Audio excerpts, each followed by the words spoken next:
Competitividad, calidad y negocios.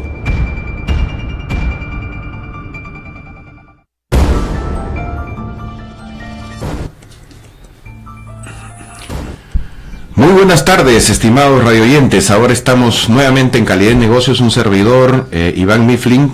También vamos a estar con un programa muy interesante donde vamos a poder conversar, discutir sobre diversos temas. Uno de los temas que nos anima en este momento es precisamente los ecos del mensaje presidencial del presidente Pedro Pablo Kuczynski. Y para ello tenemos nada menos pues que a un invitado realmente de lujo. Está con nosotros el doctor Jorge Chávez. Él ha sido presidente ejecutivo de Maximice, ha sido presidente del Banco Central de Reserva y por supuesto es un especialista en economía, siempre interesado en el rumbo económico del país. Muy buenas tardes, Jorge, bienvenido a Calidad y Negocios. Buenas tardes, Iván, muchas gracias por la invitación. Bueno, Jorge, el mensaje presidencial ha sido, digamos, para algunos un conjunto de propuestas, iniciativas, una especie de balance de lo que se ha hecho. Para otros no ha habido los comos, para otros sí ha cubierto sus expectativas. ¿Tú cómo evalúas, digamos, haces un balance del mensaje presidencial, ¿no? Sobre todo en los aspectos, digamos, que pueden ser interesantes para nuestros oyentes, que son fundamentalmente gente emprendedora, gente de los negocios, ¿no? Bueno, digamos, mi primera aproximación al mensaje es que, digamos, siendo un buen mensaje para la situación que se vive, como que no era, digamos, lo que se esperaba, ¿no? O sea, es un mensaje más bien en el que ha habido varias iniciativas, propuestas del presidente, o sea, como daba la impresión en algún momento como que estuviera asumiendo el mando, ¿no? O sea, y estuviera iniciando su faena, pero, digamos, no se hizo una balance de la situación en el año de gestión, digamos un rendimiento de cuentas, que es ahora el concepto clave para la gestión pública, ¿no? Yo creo que cada vez, y eso hay que introducirlo en la Constitución, ¿no? Los mensajes presidenciales tienen que hacer un rendimiento de cuentas, a mi criterio, ¿no? Sobre la base de los objetivos que se trazaron, las metas que se trazaron, los indicadores de medición, en fin, no hubo eso, ¿no? Pero sí, digamos, viendo algunos aspectos positivos, ¿no? Creo que el presidente nos ha refrescado que el gobierno va a gastar alrededor de 20.000 millones de soles en la reconstrucción. Esto se suma a otro tanto, 4.000 millones aproximadamente, a 6.000 millones en que se van a gastar para tanto los Juegos Panamericanos como para también algo que se ha llamado reactivación o impulso a la reactivación, ¿no? Claro que, digamos, en segundo semestre de este año son 4.000 millones de soles que ha anunciado el primer ministro, que sería lo concreto para este segundo semestre. O sea, plata va a haber. Correcto. Y más bien mi preocupación ahí sería qué estamos sembrando en el plano fiscal, ¿no? Porque se puede ir incubando un déficit fiscal quizás mayor al que se había proyectado, ¿no? Pero, digamos, yendo por el lado de que más le interesa ahorita al empresario, es que las cosas mejoren a corto plazo, pienso que sí va a haber, sobre todo los 2 últimos meses del año, quizás una sensación de que comienza la cosa a mejorar algo, y el próximo año sí yo creo que va a ser un año bastante bueno, ¿no? Debe serlo porque el entorno internacional desde ya viene siendo mejor al que recibió PPK. Hay precios que han mejorado de nuestras materias primas, el entorno de crecimiento de las economías desarrolladas es bastante más halagüeño de lo que se había pensado inicialmente, y esto, digamos, genera, digamos, un entorno favorable. Más bien lo que, digamos, llama la atención más bien es que el Perú haya declinado, haya seguido bajando, y eso se debe a varias cosas, ¿no? Se debe a que también hubo una política equivocada de manejo fiscal en la segunda mitad del año 2016, y no hubo mayor destrave de proyectos, megaproyectos, que era la gran expectativa que tenían los votantes. Pensaban que PPK, con todo su background internacional, o sea, iba a ser el gran destravador de proyectos, y eso no se dio. Creo que en el poco tiempo que tiene en la cartera de Economías Fernando Zavala, está dando síntomas de que, bueno, está empujando la cosa, y ya se ha anunciado algunos destraves, como el tema de las inversiones y las ampliaciones en el aeropuerto internacional. También el metro de Lima, la segunda etapa del metro de Lima. En fin, ya comienza a verse, digamos, algún destrave, y eso podría contribuir a una mejora del escenario económico. Pero aún así creemos que el crecimiento del 2017 va a ser relativamente bajo, va a estar un poco más del 2%, digamos, ¿no? Esa es la proyección que tiene Maximice. Y el próximo año sí creemos que no hay bastante rango para pensar, ¿no? Todo depende de con qué intensidad se gaste en la reconstrucción el próximo año, porque estos 20.000 millones no son para un solo año, claro. O sea, son para varios años. Es una proyección. En realidad, digamos, va a ser un mejor año. Entonces yo creo que por ese lado es bueno, pero sin embargo mis preocupaciones son más a mediano plazo, porque creo que el gobierno sigue sin tener mayor aprecio por la planificación, y el peligro es que los recursos que se están destinando a la reactivación y a la reconstrucción no se utilicen debidamente. Por falta de planeamiento, por falta de planificación. No hay un sistema de planificación, a pesar de que el CEPLAN se está fortaleciendo. Hay una buena cabeza que tiene actualmente en Javier Abuatás, que es un profesional bastante solvente. Exacto. Pero sin embargo el CEPLAN no tiene los poderes y los recursos suficientes para poder, y tampoco tiene pues una norma, una ley que le permita actuar como un verdadero ente rector de un sistema de planificación a nivel nacional, ¿no? Entonces esto, digamos, me lleva a preocupar por digamos, lo que hemos visto ya de los proyectos, cómo se han manejado en el pasado, inflados al 100, 200, 300, 400%, por una cadena de corrupción o un sistema de corrupción, Odebrecht y otras empresas brasileñas, y también de otros países, porque acá ha habido corrupción de varios lugares, y yo creo que es algo que se tiene que romper, ¿no? Y en el discurso presidencial lamentablemente no se ve, digamos, un tratamiento del tema de corrupción de una manera sistemática, sin pronunciamiento en contra de la corrupción, evidentemente que siempre se hace eso, pero lo que no veo pues que se haya reflexionado a fondo, y más bien las medidas que se vienen tomando para reactivar son, si uno ve en reconstrucción, son todas medidas, y lo que se llama invertir.pe, que reemplaza al sistema de inversión que estaba vigente anteriormente, todo el relajamiento de normas, digamos, ¿no? Y hacer que de un viaje una iniciativa privada pueda proponer a suma alzada, digamos, y sin haber hecho estudios previos, los proyectos, ¿no? Esto, digamos, es lo que ha permitido que haya tanta corrupción, donde el mismo constructor era el que hacía la ingeniería, ¿no? Los diseños de ingeniería. Claro. Entonces sobredimensionar las obras, porque mientras más sobredimensionas, más gana la constructora, ¿no?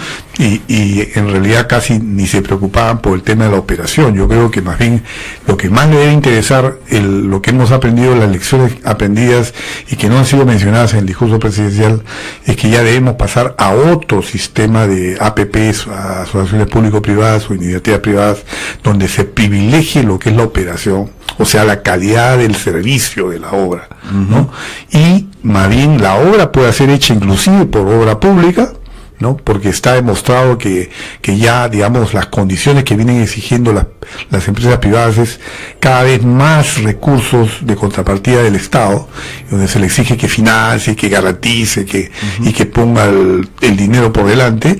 Entonces eso ya nos lleva a pensar de que ya existe una especie de agotamiento de este modelo de asociaciones público-privadas tradicional, digamos, con un aporte, digamos, compartido. Entonces lo que podría ser más importante aquí en adelante me parece que es seguir concesionando y hacer APP, pero para operar, y buscar los mejores operadores internacionales, y que el operador desde un inicio inclusive participe en la selección de las constructoras, ayude a supervisar, establezca criterios para que, obviamente, si es que la obra de infraestructuras es de mala calidad, va a afectar la operación. Entonces, se convierte en una especie más bien de un auditor que ayuda a la calidad, ¿no? Pero eso es una paradoja, ¿no, Jorge? Porque, digamos, uno de los beneficios que algunos planteaban en las APP respecto a una concesión tradicional era que el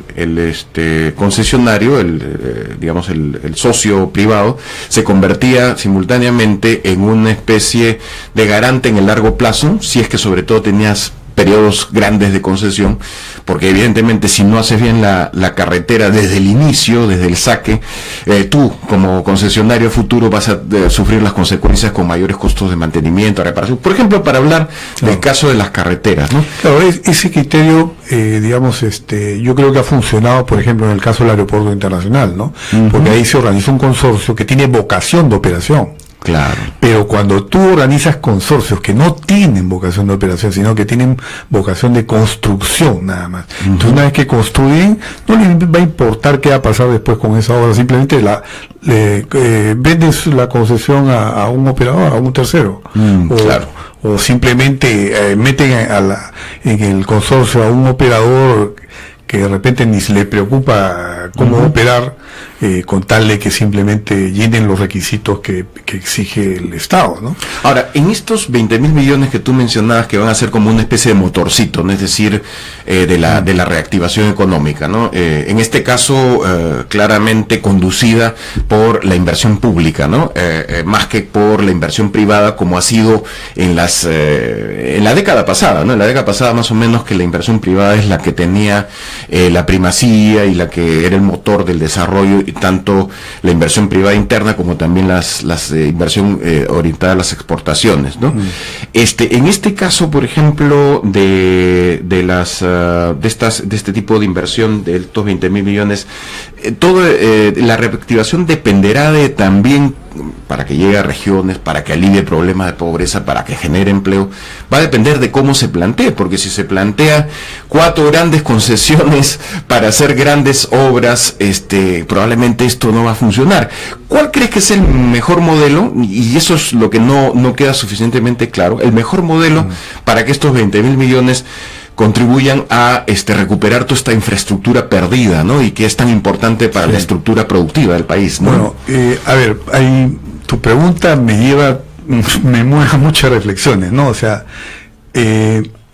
a ver, primero que la reconstrucción de la cual estamos hablando, gran parte del esfuerzo de reconstrucción, más allá del tema de las viviendas de los damnificados y esas cosas, es diques, es puentes, es probablemente desvíos de cauces, descolmatación de ríos, eso que le llaman descolmatación, claro, que es un invento peruano y que no se usa en ninguna parte del mundo y que sirve simplemente para gastar la plata fácilmente, y que cualquiera pueda hacer eso, no sin estudios, y eso es bien peligroso, porque tú descolmatar no es otra cosa que sacar la arena del río, pero el río es un ser viviente. El río tiene un cauce y el río trae nuevamente la arena. Se demora 6 meses, 1 año, 2 más, o año y medio en traerla, y de nuevo está la arena ahí. Y peor aún, lo que hizo el señor Humala, Ollantumala es que gastó 3.000 millones de soles en descolmatación en sus 2 últimos años de gobierno, y las empresas que descolmataron, empresas entre comillas, porque eran casi desconocidas, creadas ahí a la intemperie, digamos así. Un poco formales, digamos, por decirlo menos. Y dejaron la arena al costado del río. Entonces vino el niño costero y metió la arena nuevamente al río. Y si de hecho ya el río había traído la arena, porque siempre vuelve a traerla, y encima le metes la arena que está al costado, pues obviamente por eso es que Piura se inundó, ¿no? O sea, más que nada se inundó por un problema, digamos, de mala gestión anterior, ¿no? Y entonces, pero volviendo al fondo de tu pregunta, yo creo que esto no se puede decidir porque un alcalde me diga yo necesito esto, necesito lo otro. ¿Qué es lo que está haciendo lamentablemente ¿cómo se llama? La responsabilidad de la reconstrucción? Pablo de la Flor, que es un gran tipo, yo lo aprecio muchísimo y lo admiro en muchos sentidos como un profesional muy serio, pero que me parece que le han pasado una papa caliente, porque digamos, sus especialidades son otras, ¿no? Él es un comunicador, es una persona muy especializada en temas de responsabilidad social, en fin. Claro que es muy capaz y seguramente que en el camino va a aprender, pero además tiene mucha experiencia sobre esto de las obras por impuestos. Claro, pero obras por impuestos es una minucia, ¿no? Sí, o sea, claro.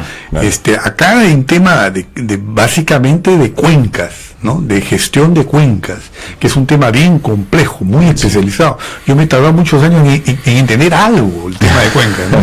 Porque hay expertos en la materia, que tengo varios amigos que son expertos en la materia. Es un tema bien complejo, y lo mismo el enfoque de desarrollo de ciudades sostenibles, ¿no? Entonces, estos dos enfoques son los que tendrían que verse digamos, integrados. Ahora, si tú convocas a los expertos que saben de cuencas, en 2-3 meses te arman qué es lo que hay que hacer. Pero eso no se ha hecho. Y perdóname que te diga un tercer elemento, una planificación de abajo hacia arriba, ¿no es cierto? Donde los actores, digamos, locales también digan algo sobre... Hay que conocer la zona, hay que conversar con la gente, pero ellos no te van a decir cuál es la solución, ellos te van a decir cuáles son sus problemas, cómo han visto las cosas. Tú tienes que hacer una serie, evidentemente, de preguntas a distintos actores, pero ellos no son técnicos. Por cierto. Son los técnicos los que tienen que dar la solución. Diagnosticar los problemas. Entonces, el error que se está cometiendo en este momento, y lo digo en un sentido constructivo, de contribuir, por supuesto, no en un sentido de tirar abajo lo que se hace, ¿no? Lo digo en el sentido de que en este momento lo que se está haciendo es inventariar cuáles son los daños desde el punto de vista de cada alcalde, de cada gobierno regional. Y eso es un error. Lo que se debería hacer es un peritaje técnico de cuáles han sido los daños, ¿no? Un peritaje técnico también de estudiar la cuenca, ¿no?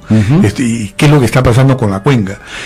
Hay experiencias notables en países que tienen problemas similares al Perú, por ejemplo Canadá, ¿no? O sea, Holanda es un país muy experto en cuestiones hidráulicas, pero su realidad hidráulica es muy distinta a la del Perú. El Perú es un país con muchas montañas, con caídas de agua, entonces es más parecido a lo que es Canadá, ¿no? Entonces ahí yo creo que trayendo una cooperación técnica canadiense se hubiera ahorrado muchísimo tiempo, y creo que se está destinando, si mal no recuerdo, una cifra que ha anunciado Pablo de la Flor, es 800 millones de soles se está destinando a descolmatación, y me parece que habría que revisar eso, y ver de qué manera se pueden usar esos 800 millones de una mejor forma en vez de malgastarlos, porque meter la plata en descolmatación significa, yo diría, virtualmente tirar la plata en saco roto, ¿no? Claro, pero también, digamos, hay que probablemente invertir en algunas digamos, acciones y actividades que busquen, digamos, ver los efectos negativos del cambio climático, que permitan, por ejemplo, reforestar, porque ahí donde no hay una forestación adecuada hay huaicos. La reforestación es parte integral de las soluciones que hay que construir, pero hay que considerar que la reforestación solamente tiene impacto a los 10 años, más o correcto, menos, ¿no? Correcto. Entonces no tiene impacto, si se presenta otro niño a 1 año, 2 años vista, no va a tener mayor efecto, ¿no? Entonces, hay que, eso no hay que hacerlo sin estudios, hay que priorizarlo bien, hay que saber cuáles son las zonas, seleccionar bien la zona que se va a reforestar, y de qué manera se va a reforestar, con qué tipo de árboles, ¿no? En fin, ¿Qué otras medidas, Jorge? Tú has comentado, has hecho una interesante, digamos, punto de vista sobre la descolmatación y, bueno, la crítica a este tipo de temas. Bueno, la reforestación, y también hay que verlas en un contexto particular y además, digamos, vinculado también a la actividad forestal y agrícola, y no solamente, digamos, al bosque, digamos, en general. ¿Qué otros temas, digamos, son cruciales para que se ponga el foco de estos recursos para la reconstrucción del producto del fenómeno del Niño Costero? Bueno, hay otros activos que hay que reconstruir, como escuelas, ¿no? Claro. Postas médicas, pero son cuantitativamente menores, ¿no? Hay bastantes correcto. Puentes, pero también hay algunos puentes que están mal ubicados, ¿no? Entonces hay que, y no se trata de resanar el puente, sino cuando un puente está malo, lo que me dicen los expertos es que lo mejor es simplemente tirarlo abajo y hacer uno nuevo, ¿no? Claro, en vez de esperar que se desplome. Así es. Entonces, pero digamos, para poder validar todo esto de los puentes y de los diques, es necesario hacer un análisis previo de cuenca, ¿no? O sea, si no, corres el riesgo de volver a rehacer el mismo puente en la misma ubicación, y de repente no es la solución más adecuada, ¿no? Ese es un poco el aprendizaje, si es que se quiere hacer las cosas en serio, se quiere hacer las cosas bien. Además que también no sería extraño que se haga mal, porque siempre se ha hecho mal, ¿no? Sí, pues esa es por mucho tiempo constante. se ha hecho mal, el Estado ha gastado montones de recursos en prevención, etcétera, claro. Y siempre o se ha gastado justamente, como tú mencionabas, fruto de la corrupción, se ha gastado en cosas mal hechas, con malos materiales que no duran nada, en fin. Cuando uno tiene, por ejemplo, aquí nomás el ejemplo de la vía expresa, y tan criticada en su época por Lucho Bedoya Reyes, y que sin embargo ya tiene más de 50 años y está ahí, ¿no? Está ahí, pero lamentablemente hay que reconocer también que Lucho Bedoya cometió el gran error de desaparecer los tranvías, ¿no? Bueno, que hoy serían, pero una solución muy interesante, y que creo que habría que volver a ese esquema de tranvías que en las ciudades más avanzadas es la solución, digamos, focal, ¿no? Central para todo el tema de vialidad urbana, ¿no? Entonces tú ves que en el corto plazo va a haber un liderazgo de la inversión privada como motor del crecimiento económico del país. Del Estado, ¿no? Del Estado. De inversión pública. Perdón, disculpa, la inversión pública. Pero digamos, sí, claro, justamente no debería ser así, ¿no? Correcto. No debería ser así. Todos pensábamos que con PPK iba a ser la inversión privada la que iba a liderar todo esto. Claro. Y eso no se ha dado. Y lamentablemente no se ha manejado bien la confianza. O sea, este gobierno, a pesar de iniciar con todo un pergamino internacional de PPK, y además anuncia un gabinete de lujo, entre comillas, la confianza del empresariado y del consumidor nunca ha estado, hace mucho tiempo no ha estado, ni siquiera en la época de Humala, ¿no? Ha estado tan bajo como ahora, ¿no? Ahora, eso me hace recordar este famoso libro de historia económica de Rosemary Dorff, donde habla precisamente que la inversión pública es la que en muchos casos, a lo largo de los ciclos largos de la economía, es la que precede a la inversión privada extranjera, y después al último viene tímidamente la inversión privada nacional, ¿no? Es decir, que hay una especie de adelanto del Estado en términos de inversión.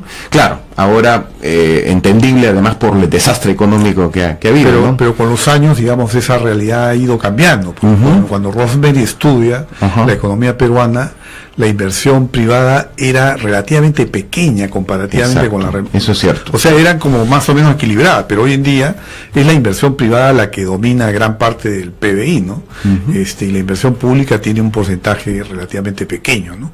Entonces, ahora lo que sucede más bien es que la pequeña inversión de los pequeños empresarios, medianos empresarios, es la que se para, y esa es la que para la economía. Claro. O sea, claro que un proyecto grande, si es muy grande, ayuda muchísimo, ¿no?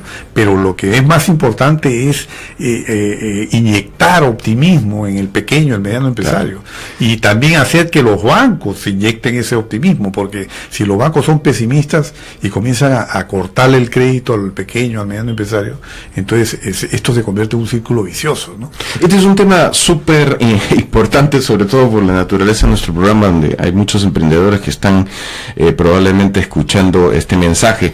Hay un mensaje general del discurso presidencial hacia el destrave de la gran inversión privada, ¿verdad? Y de las obras públicas para hacer, obras de manera más dinámica.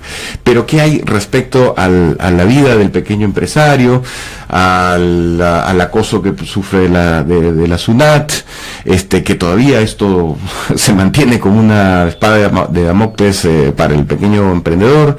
En fin, ¿qué hay de estas? ¿Tú has notado que hay algunas medidas que podrían contribuir, podrían ayudar al pequeño emprendedor? Yo diría que este gobierno lo único que se ha visto es, como te digo, invierte PE y esto de la reconstrucción es básicamente hacer simplificar la inversión, hacer que fluya más rápido, pero a costa de que eso puede generar menor calidad de la infraestructura, ¿no? Y no hay reforma institucional. En el discurso presidencial no se ve un líder político que está pensando en hacer grandes reformas. Yo creo que simplemente, digamos, el discurso y varias de los discursos del presidente en distintas coyunturas y situaciones indicarían que este gobierno no tiene mayor voluntad de emprender las grandes reformas, la reforma del Estado, ¿no? Tenemos un Estado sobreburocratizado, que claro, lo ha recibido este gobierno. El gobierno recibió una herencia muy pesada, ¿no? Claro. Un gobierno con un Estado con mucha burocracia inservible, ¿no? Que ha entrado, digamos, a trompicones en los últimos 5 años del gobierno Humala, y que todavía está ahí, ¿no? Ha sido tocada, pues, claro. O sea, PPK la ha mencionado en su discurso, pero sin embargo no la ha tocado. O sea, ya ha pasado un año y siguen los contratos CAS, inclusive en el mismo Ministerio de Defensa, siguen manejando la Fuerza Armada, siguen los, digamos, compañeros de Humala, ahí siguen manejando las riendas, y vemos que se siguen robando las municiones, y siguen habiendo problemas de corrupción, y realmente no se hace mucho en ese sentido, ¿no? Dime una cosa, Jorge, uno de los temas que el presidente abanderó en su discurso inicial en la asunción de mando, y que ahora, digamos, no ha sido tan importante en el discurso, es el tema del discurso de la conversión de la economía informal en formal, ¿no? Siendo, además, volviendo al discurso de los pequeños emprendedores y tal, aquí esta informalidad, yacimiento de emprendedores, aunque también de grandes problemas y grandes dificultades, ¿no? Como el terrible caso que hemos visto de las Malvinas y tal, ¿no? Esta sería una reforma crucial. Esta es la reforma por hacer realmente un país más formal, o, como se pensaba antes, la competitividad es un tema más importante que la formalización, y que en todo caso con la competitividad se podría promover de manera más fluida y de manera más sencilla la formalización. ¿Cómo ves este tema? O sea, hay como que en los gobiernos anteriores se ha apostado mucho al tema de la competitividad, ahora se vio el tema de formalización, pero parece que como que este tema no se ha puesto en el debate nacional, ¿no? Sí, yo creo que hay una gran confusión, ¿no? Porque el gobierno comienza un planteamiento y está en su plan de gobierno, ¿no? O sea, dice, vamos a bajar 3 puntos el IGB y bajando 3 puntos el IGB y la economía se va a formalizar, ¿no? Entonces, y felizmente que no lo hicieron, ¿no? Porque si hubieran bajado 3 puntos el IGB, simplemente ahorita estaríamos en una crisis fiscal mucho peor de la que ya existe, ¿no? Y no se hubiera visto mayor formalización. Primero porque una reducción de IGB no hace que las empresas reduzcan sus precios relativamente, digamos, por ese porcentaje que ha reducido el IGB. Entonces, los precios se mantienen. Entonces, simplemente algunas empresas aumentan sus márgenes, ¿no? Y eso no hace que no se traslada a la demanda, ¿no? Exacto, o no hace y automáticamente que los productos que ahora eran informales ahora se formalicen porque tienen menos IGB, ¿no? Así es, o sea, no genera en sí mayor formalidad. Lo que puede, digamos, lo que uno tiene que preguntarse es bueno, primero, ¿qué informalidad es la que queremos curar? La informalidad laboral o tributaria o cuál, no, la informalidad empresarial, digamos, ¿no? Yo pienso de que lo que hay que empezar es por la informalidad laboral, ¿no? Hacer que las empresas tengan a su gente en planilla, que puedan gozar de beneficios sociales, en fin, ese sería el mejor termómetro, digamos. Y eso es la microempresa que no puede cubrir todos los costos de tener a sus trabajadores en planilla, en el salud, en el seguro, en la seguridad social y las previsiones y tal. Bueno, ahí lo que habría tenido que anunciarse es una política de por lo menos unos 4 o 5 años de invitarte a la formalidad, pero sin que pagues pues los mismos impuestos que pagan los demás, ¿no? Yo creo que era revisar el sistema RUS, los varios sistemas que hay tributarios. Hizo algunos cambios el exministro Torne en ese sentido, pero al revés, ¿no? Lo que hizo fue más bien al rango de ingreso más alto del RUS, lo sacó del RUS. Entonces lo que ha dicho ese pequeño empresario es, oye, me sacas del RUS, entonces me vuelvo informal, ¿no? Entonces por eso es que la informalidad, si tú ves, ha aumentado, ¿no? Claro, efectivamente. Ha sido al revés, digamos, ¿no? Jorge, finalmente tu mensaje final respecto a las perspectivas. ¿Qué podríamos recomendarle a un pequeño empresario de la actividad comercial, de la industria o pequeño productor rural, ¿no? Para que pueda realmente salir adelante en este contexto un poco incierto, pero donde, como tú dices, el próximo año quizás pueda ser mejor que ¿no? Bueno, Iván, tú tienes un tremendo recetario sobre esa pregunta, y es bien largo, ¿no? Es bien largo. Sí, claro. Pero digamos, pero en términos sintéticos, yo creo cadenas productivas, hay que asociarse, ¿no? Efectivamente. Hay que asociarse, eso ha dado muchos resultados en Taiwán, en Corea, en varios países exitosos. La asociatividad es muy importante. Hay que estar muy pendiente de las nuevas tecnologías, ¿no?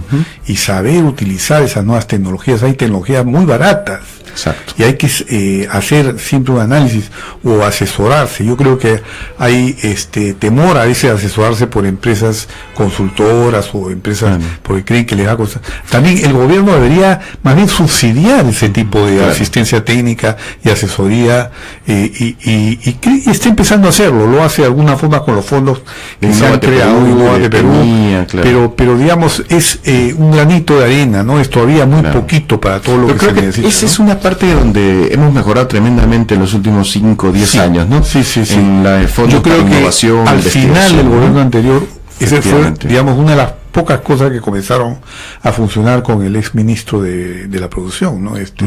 No me acuerdo de su nombre. Piero Gessi, ¿no? Que yo creo que hay cosas muy positivas que se hicieron en ese momento y que lamentablemente algunas de ellas se han desactivado, ¿no? Como las mesas de trabajo que habían por sectores, ¿no? Jorge, tenemos que hablar en otro momento de la diversificación productiva, de tu visión sobre la economía, pero mientras tanto realmente te agradecemos por tu participación. El tiempo es tirano en la radio y te comprometemos para una siguiente oportunidad para pensar más en el largo plazo, ¿no? Muy Pensar en estos temas importantes, la innovación, la asociatividad, la mejora de la gestión. Bueno, hemos tenido a Jorge Chávez, el presidente ejecutivo de Maximice, y además un gran amigo y un estupendo economista que nos ha permitido ilustrar sobre las perspectivas del mensaje presidencial. Muchas gracias, Jorge, por tu participación. Muchas gracias.